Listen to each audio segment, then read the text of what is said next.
तर मंडळी, आता आपण आलो आहोत पुण्यातील मानाचा तिसरा गणपती म्हणजेच गुरुजी तालीम मंडळात. हे मंडळ तुळशीबागेतील लक्ष्मी रोडवर आहे.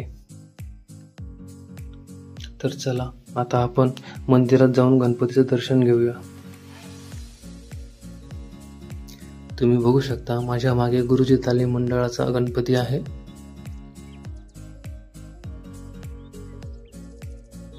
या गणपतीला पुण्याचा राजा म्हणून असंही ओळखलं जाते.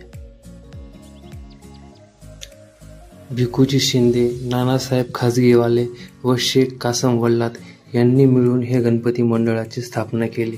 म्हणून या गणपती मंडळाला हिंदू मुस्लिम एकतेचे प्रतीक मानले जाते.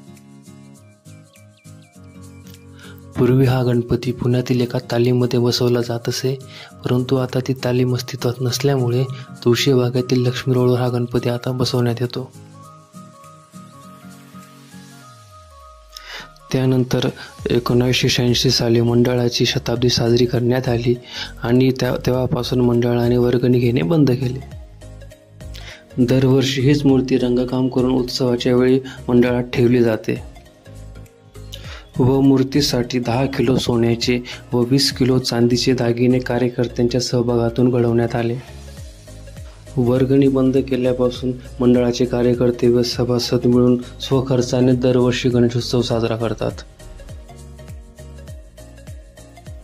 पूर्वी ही मूर्ती शाडू मातीची होती, परंतु काही वर्षांपूर्वी मंडळाने ही मूर्ती फायबरची तयार करून घेतली. म्हणून आता हीच मूर्ती मंडळात उत्सवाच्या वेळी बसवली जाते. पुण्यात ढोल ताशा पथकाची सुरुवात याच मंडळाने केली होती. विमलाबाई गरवारे शाळेच्या मुलींचे पहिले पथक ही याच मंडळाच्या मिरवणुकीत सहभागी झाले होते. गेले 35 वर्षे ज्ञानप्रबोधिनी आणि विमलाबाई गरवारे शाळेच्या मुलींचे पथक या मंडळाच्या मिरवणुकीत सहभागी होत आहे. या मंडळाचे मेन आकर्षण म्हणजे दरवर्षी विसर्जन मिरवणुकीत वेगवेगळ्या थीममध्ये या गणेशाचा चित्ररथ फुलांनी सजवला जातो व पुण्याच्या विसर्जन मिरवणुकीत या गणपतीचा मानाचा 3रा नंबर लागतो. तर मंडळी, हा होता पुण्यातील मानाचा 3रा गणपती व त्याचा मागचा इतिहास. ही व्हिडिओ कशी वाटली हे कमेंटमधून नक्की कळवा.